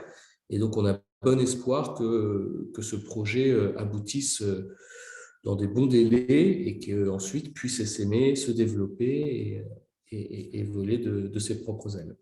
Merci. Merci Émile, merci Myriam pour ce beau projet, effectivement. Donc, comme je vous le disais, nous allons faire, entre guillemets, 2 en 1, c'est-à-dire que je propose de rebondir à la fois maintenant sur les interventions, désolé si vous entendez les travaux derrière moi, ça c'est désagréable, sur les interventions de Benjamin concernant le modèle économique des PTCE et sur l'intervention double de Myriam et Émile sur le PTCE vélo et ce modèle de PTCE filière. Voilà. Quelle place pour le projet inclusif à l'intérieur de ce type de projet PTCE. Pour les premières questions, est-ce que il me semblait que Catherine, vous aviez plutôt une intervention à faire. Vous avez envoyé un long message. Peut-être que ça peut intéresser les participants que vous la formuliez. Vous vouliez juste la mettre par écrit, je ne sais pas. Oui, la mettre par écrit de toute façon comme ça, j'imagine que vous allez ensuite nous envoyer l'ensemble des documents ressources, y compris le chat. Oui. Possible, ça, de toutes les interventions. Envoyer le chat. Oui, ça peut faire, on ne va pas le retranscrire. Bon, en tout cas, moi, j'ai copié. Oui. Bon, en tout cas, j'ai copié moi mon intervention écrite, donc voilà. Mais effectivement, je sais qu'il faut que vous le fassiez avant de clôturer la session, de façon à ce que quelqu'un puisse garder tous les commentaires, etc. Mais bon, ça c'est. Oui, on l'enregistre automatiquement. Il s'enregistre automatiquement en fait. Le chat aussi est écrit. Ouais, on peut l'activer ça avant le webinaire. Ouais. Voilà. Oui, donc moi, j'ai été pendant 17 ans présidente de la MJC Maryse-Bastier, qui, sur la ville de Viry-Châtillon dans le 91, qui maintenant fait partie du Grand Orly-Seine-Bièvre. La MJC porte toujours un chantier d'insertion bâtiment, carrelage peinture, qualifiant, certifiant. Ce que je n'ai pas écrit, et je le précise, nous avons des femmes qui sont dans ce chantier, ce qui est assez rare pour un chantier bâtiment. Là où je suis intervenue, c'est pour vous dire qu'à un moment donné, on a fait un groupement d'employeurs parce que nous étions 3 MJC, 3 associations indépendantes sur la même ville, toutes adhérentes de la même fédération des MJC en Île-de-France. Et on s'est dit, tiens, quand même, ce serait intéressant de mutualiser les moyens et y compris aussi des personnels. Donc, on a créé, il y avait 3 associations MJC, un groupement d'employeurs, et puis changement de majorité, difficultés, les collectivités publiques, on le sait en ce moment, beaucoup de mal, voient leurs moyens réduits, etc. Donc, le maire... 3 MJC, c'est énorme pour une ville. Alors, oui et non, parce qu'elles sont aussi, en plus, elles ont un agrément centre social, c'est très utile, mais effectivement, on devait être sur l'Île-de-France, je crois, la seule ville à avoir 3 MJC. Donc, voilà, plutôt que de voir une MJC fermée, on réfléchit, et comme, effectivement, on avait ce groupement d'employeurs, on propose au maire plutôt que d'en supprimer une, de fusionner les 3 en une seule association. Et on devient la MJC Les Passerelles. Voilà. Donc, avec toujours 3 centres sociaux, avec un agrément, chacune un agrément centre social, et toujours ce sentier d'insertion qui donc maintenant est porté par l'ensemble. Donc voilà, voilà, on est adhérent de chantier, enfin on était de mon temps adhérent de chantier École Île-de-France. Moi j'ai fait partie de la CRES, la Chambre régionale de l'économie sociale et solidaire. Donc je salue tous les anciens copains, Julien, etc., le phare, Maria, coucou. Voilà, donc moi je suis très convaincue par tout ce qui est l'ESS. J'essaye de dire au grand Orlycène Bièvre que c'est autre chose des sentiers d'insertion que l'entrepreneuriat, puisqu'ils sont très axés sur l'entrepreneuriat et un petit peu sur l'individuel, et j'essaye de montrer. Alors je crois qu'il y a un PTCE, j'ai vu qu'il y avait des gens du GOSB dans les participants, peut-être ils pourront apporter des précisions. En tout cas, moi, j'aimerais bien montrer, bien sûr, un PTCE sur notre bassin et territoire. Voilà, merci.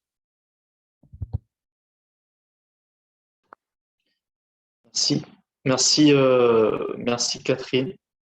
Message reçu en tout cas. Je ne sais pas si quelqu'un voulait rebondir sur cette intervention. Dans tous les cas, le message est bien passé. Écoutez, sinon je vous propose… Il y a juste une question peut-être qui peut être intéressante. Est-ce qu'il y a des membres obligatoires pour créer un PTCE? Des membres obligatoires. Myriam fait nom de la tête. Non. En fait, on n'a pas parlé de la structuration juridique des PTCE, mais il n'y a pas de membres obligatoires. Ça dépend du choix de la structuration juridique. Beaucoup de PTCE décident de se constituer donc, en société coopérative d'intérêt collectif, en SIC. Donc, c'est des sociétés coopératives. C'est un statut qui est assez récent dans les statuts des coopératives, qui permet d'intégrer des collectivités territoriales qui peuvent rentrer au capital, parce que quand même, les PTCE, il y a le mot, la deuxième lettre, c'est territorial, c'est forcément des structures à fort ancrage territorial, Émile en a parlé, et Benjamin aussi, qui disait qu'on avançait moins vite s'il n'y avait pas déjà des initiatives locales, un ancrage local. Voilà, donc il y a beaucoup de PTCE qui se structurent en SIC, et à partir de là, il y a les sociétaires, les coopérants qui sont dedans, mais ça peut être des entreprises privées. Nous, à un moment, au tout début du PTCE du phare, alors je prends mon autre casquette, on avait une société privée de formation, enfin voilà, qui était là. Il peut y avoir des associations, il peut y avoir, Julien, je ne pense pas que tu sois une ONG avec Sphérique. Voilà, il y a des SA, des auto-entrepreneurs. Voilà. Ce que je pourrais dire sur le statut de la SIC, parce que ça a été systématiquement, enfin presque systématiquement adopté par les PTCE. Avec l'expérience et pour des raisons de financement, je prendrai ce statut avec quelques précautions. Parce que les coopératives ont moins accès à des subventions, à certains types de financement, y compris de certaines fondations. Et donc, j'aurais pu intervenir sur quand on a parlé du modèle économique, au phare, notre modèle économique, il est en souffrance quand même. Voilà, c'est tendu. Comme disait Benjamin, il n'y a pas de modèle économique type, et c'est pour ça qu'il faut à chaque fois l'inventer, et que moi, dans la création du PTCE vélo, je pense qu'on aura un volet associatif et un volet coopératif. Et il faudra qu'on trouve le moyen de travailler en filiale, mais je mets en garde les futurs porteurs de PTCE face aux difficultés. Alors, je ne sais pas si Benjamin partagera l'analyse, mais c'est une analyse qu'on a fait à plusieurs au sein du phare. Excuse-moi, Benjamin n'est plus connecté, il a dû partir. Okay. Voilà, donc c'est aussi quelque chose sur les modèles économiques qui est important. Ce que je pourrais dire aussi, je l'ai dit tout à l'heure, il faut vraiment penser tous les éléments, toutes les sphères, tous les services du PTCE en amont, dès le départ. Voilà. Et je pense qu'un PTCE, qui est un outil de développement économique, doit être, comme l'a dit Émile, quelque chose ouvert aussi aux habitants. Et donc, nous, quand on a déposé le dossier, on l'a appelé PTCE-EP, parce on a rajouté dans PTCE-PS, parce qu'on a rajouté populaire et social. On peut pas faire il faut avoir une approche systémique, donc on nous pourrait mettre écologique, mais on peut pas faire juste une approche économique, juste une approche par l'emploi. Il y a toute une approche avec les habitants du territoire et de l'ouverture qu'on peut y faire. Voilà. Merci Myriam. Je voulais faire un lien avec dont tu disais par rapport au fait que voilà, il y a des impératifs en termes de modèle, enfin, le modèle économique est assez fragile, il y a toujours besoin de renouveler les sources de financement, ce que disait également Benjamin. Cécilia, est-ce que tu avais une intervention à faire à ce sujet, il me semble, c'est un peu technique sur l'AMI, pour Oui, donner quelques précisions justement. oui, bonjour à tous et à toutes. Je voulais juste préciser quelques éléments effectivement sur l'AIMI dont tu parlais aussi, que Myriam a mentionné. Effectivement, que 15 projets, enfin, l'appel à manifestation d'intérêt est permanent aussi, enfin, est devenu permanent cette année. Et du coup, les personnes qui souhaitent déposer les projets peuvent le faire au fil de l'eau tout au cours de l'année. Et effectivement, il y a deux phases dans cette AMI. Il y a une phase un peu de labellisation, entre guillemets, de PTCO émergent, qui donne l'accès à un bouquet de services qui a été mis en place par l'État en collaboration avec les acteurs locaux comme Coras, Savise, France Active, le réseau des CRES. Et effectivement, à partir de cette première phase, il y a des PTCE qui sont identifiés comme suffisamment matures pour candidater à la deuxième phase et potentiellement, du coup, avoir ce financement. Mais voilà, ça reste quand même une enveloppe assez restreinte parce qu'il y avait 15 projets à l'échelle nationale. Du coup, Myriam, si je ne me trompe pas, c'est sur 2 ans, 5 000 euros sur 2 ans. Voilà, j'ai tenu juste à préciser ça. Et nous, à la CRES, on suit aussi la démarche. Du coup, voilà, s'il y a des questions, je mets mon mail dans le chat. Merci, oui. Merci Cécilia. N'hésite pas. J'avais également mis le mail de Nicolas Ozière qui, comme je le disais, fait partie comment dire, du jury qui traite, qui étudie les demandes des porteurs les projets des nouveaux porteurs de projets PTCE.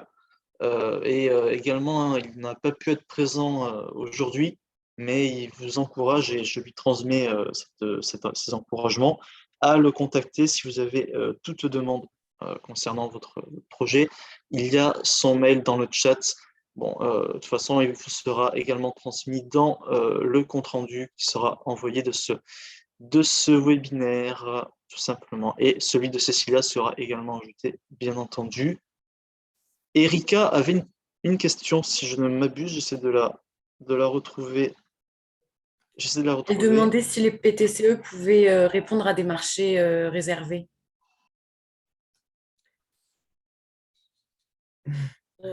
Alors, je pense que Benjamin serait mieux outillé que moi. Je crois que non. En fait, ça dépend de leur statut. Nous, en tant que coopérative, c'est un peu compliqué. C'est-à-dire que les marchés réservés, c'est réservé aux structures d'insertion, aux établissements de travail adaptés, etc. Et alors, peut-être qu'à Chantier École, ils ont la réponse, mais en fait, ça va dépendre de notre statut juridique, en fait, qu'on choisit pour le PTCE. Si je peux me permettre, Bruno Fiallo, territoire Grand Orly-Saint-Bièvre, en charge, entre autres choses, des marchés réservés.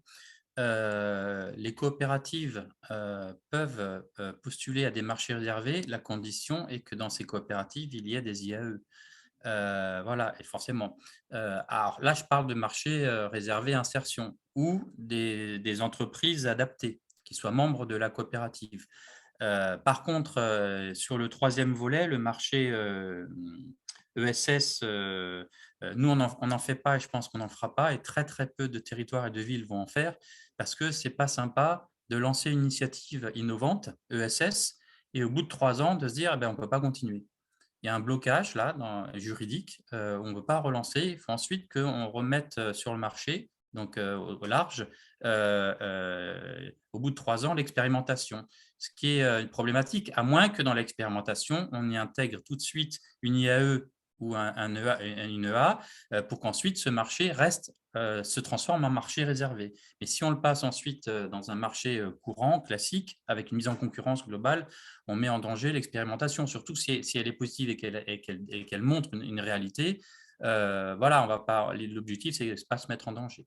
Je profite du fait que j'ai le micro pour poser une question moi aussi, parce qu'on est très, très déçus. On a un PTCE, on a 2 PTCE sur notre territoire, dont un qui est très important politiquement et qui a du sens, puisqu'il veut mettre en place quelque chose d'important, une sécurité sociale de l'alimentation, avec plus de 25 partenaires, et on n'a pas eu les sous pour le fonctionnement. Et du coup, on ne va pas se monter en coopérative. Je pense que pour l'instant, on va se monter en association de la 1901, puisqu'on a de plus en plus de villes qui adhèrent au PTCE en ce moment et de plus en plus de partenaires, IAE, non-IAE, coopératives. Voilà, on va, je pense, dans quelques mois, être plusieurs dizaines.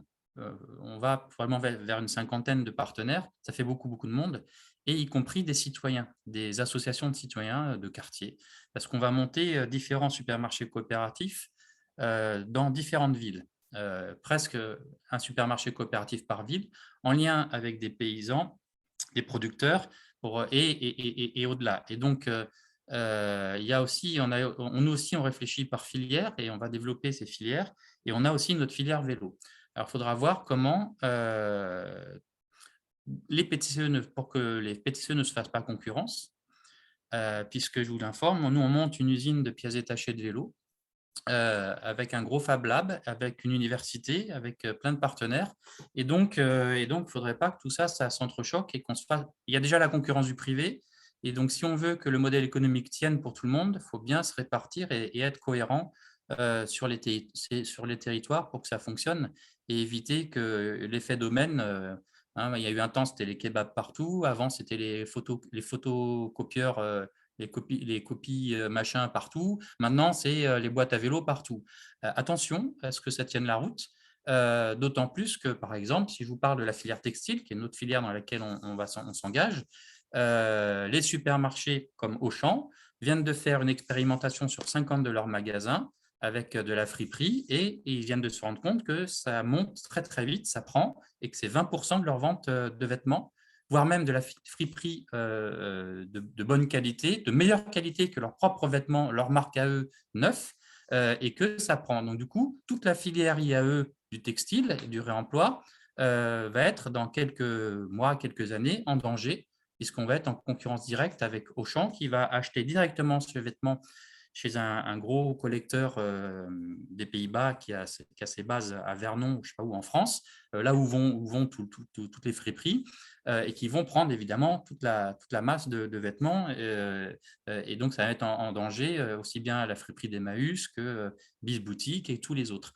Donc, voilà, donc, il va falloir vraiment qu'il y ait une réflexion plus globale au ministère dans les CRES sur le SS, et qu'il y ait un peu plus de moyens, parce que franchement, un seul PTCE financé en Île-de-France, avec le nombre de demandes et le fonctionnement, voilà, ce n'est pas parce qu'on est des territoires et des villes et que ce soit toujours toutes les villes et les territoires qui doivent mettre la main à la caisse pour financer tout ça. On va le faire, hein, ils vont le faire. Mais à un moment donné, il faut vraiment qu'il y ait un déroulé et que ça tienne la route sur le temps. Voilà, en tant que fonctionnaire, j'ai trop l'habitude depuis trop longtemps d'avoir toujours de l'innovation et de gagner. J'ai gagné moi-même des prix d'innovation dans plein de domaines, mais au bout d'un moment, ça finance la première année et puis derrière, il n'y a plus rien. Donc, qu'il y ait un petit prolongement, une réflexion sur, et c'est ce qu'on veut, la pérennisation et le long terme. Et je termine par un axe plus politique, mais en tant que fonctionnaire toujours, c'est que les PTCE, je ne vois pas d'autre objectif plus global et plus fondamental que d'être avec le SS et les coopératives SIC, le pilier de la transition économique, et pas que écologique, économique, sociale, écologique et même culturelle. Donc, coopération, entraide, je pense que ce sont pas que des valeurs, mais une façon de vivre au quotidien dans nos territoires qui sont une des réponses potentielles de l'effondrement que nous sommes en train de vivre. Ce n'est pas que l'effondrement climatique, hein, l'effondrement économique du système qu'on est en train de vivre et que les générations les plus jeunes que nous sont en train de vivre, et que si on veut pouvoir transformer les choses, je pense que là, il y a un axe à développer et donc à pérenniser et donc y mettre les moyens. Voilà. Merci. Merci Bruno. C'est que votre intervention mériterait plus ample réponse. Moi, en 2 mots, tout ce que je peux dire, c'est que il me semble, hein, à confirmer par Cécilia, mais j'en suis presque sûr, dans cette AMI, ce qui est de nouveau, c'est qu'il y a également un soutien proposé sur le moyen terme au PTCE et pas juste à l'amorçage. Après, je ne sais pas, vu que c'est un ami permanent, forcément, c'est que le premier, certes, il n'y a eu qu'un seul projet de PTCE en Ile-de-France qui a été retenu. Je suppose qu'il y en aura d'autres par la suite, mais encore une fois, moi, je ne suis pas en lien avec les porteurs de cet AMI-là, donc ce ne sont que des suppositions. Est-ce que Eva, tu aurais un petit mot à nous dire, un petit mot à dire pour le mot de la fin? Oui, Bruno, vous avez un peu introduit la conclusion. En fait, ce webinaire, enfin, les témoignages des intervenants nous montrent que intégrer un PTCE comporte plusieurs avantages. Voilà, la coopération, la mutualisation, etc. Mais il ne faut pas voir ça comme une obligation pour les SIAE qui nous amènerait à croire qu'elles sont toutes amenées à terme à coopérer. On a bien vu que les PTCE restaient un modèle fragile qui dépend de financements extérieurs peu pérennes, insuffisants pour amortir les coûts réels. Et donc, comme ce que disait Bruno, en fait, les pouvoirs publics et l'État, en fait, au plus haut niveau, peuvent pérenniser les PTCE en les intégrant dans une logique de développement local de long terme. Voilà, pour le mot de la fin. Donc, j'espère qu'on vous a donné un état des lieux assez global des PTCE qui intègrent des SIAE sans pour autant vous avoir dégoûté de ce modèle-là. C'est juste que les financements ne sont pas assez pérennes et suffisants. Et Cécilia... Pardon, j'ai réagissé juste à l'intervention de Dominique parce que je n'étais pas sûre. Effectivement, il y a un bouquet de services qui dure sur plusieurs mois. Du coup, auquel les PTCE émergents, lauréats des LAMI ont accès et qui prévoit des initiatives à l'échelle nationale comme des visites fertiles dans d'autres PTCE. Et après, il y a des initiatives aussi qui se déclinent à l'échelle régionale. D'accord, merci. Non, parce que moi, il avait semblé en fait que, et c'était la nouveauté selon moi, il y avait également un accompagnement qui était proposé pour un soutien financier pour les PTCE, non pas émergents, mais déjà structurés. Mais peut-être que j'ai totalement... À la base, c'est un peu la déception de l'AMI, parce que là, je parle avec ma casquette phare. On a justement, pour les PTCE déjà constitués, il n'y a que le bouquet de services. Ah oui, voilà. Voilà. Par ailleurs, ce qu'il faut savoir, pour répondre à tout le monde là, c'est qu'on travaille. Alors, il y a les PTCE compagnons qui sont prévus pour. On va monter une. En fait, ce qui se prépare, c'est de monter une SIC de tous les PTCE de France, un réseau des PTCE de France, dans lequel il y aura un collège de PTCE compagnons qui seront là pour accompagner les PTCE émergents. Faire part. Donc ça, je pense que ça va prendre de l'ampleur, de la force, et que ça sera un vrai outil à la fois d'entraide, mais sans doute aussi de lobbying auprès des pouvoirs publics. Ça, c'est une chose. Et au niveau de l'Île-de-France, il se prépare aussi un regroupement des PTCE, justement, pour s'accompagner, s'entraider et réfléchir ensemble. Voilà. Donc moi, je pense que ça, c'est très intéressant aussi qu'on se saisisse localement de monter ces PTCE et qu'on fasse un réseau régional parce que je pense que ça pourra nous aider à peser auprès de la métropole, des différents EPT et de mutualiser ça. La PTCE, c'est déjà la mutualisation, on pourra aussi mutualiser entre PTCE et voilà, à partir du moment où il y en a une vingtaine, c'est déjà pas mal, quoi. Clairement, ouais. Clairement. Écoutez, merci à tous.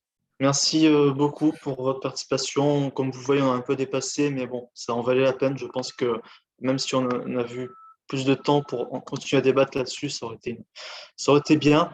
Moi, je ne saurais que trop vous encourager à participer à notre prochain webinaire qui concernera les GME, groupements momentanés d'entreprises. Je viens de vous envoyer la date sur le chat, le 15 mars, de 9h30 à 11h, organisé encore une fois par le Graphi, avec des intervenants issus de GME. Voilà. Donc, n'hésitez pas à nous suivre, on vous enverra les informations sur le sujet. Encore merci à tous les intervenants et aux participants qui nous ont fait part de leurs remarques très, très pertinentes. Bonne journée à vous Merci et au revoir.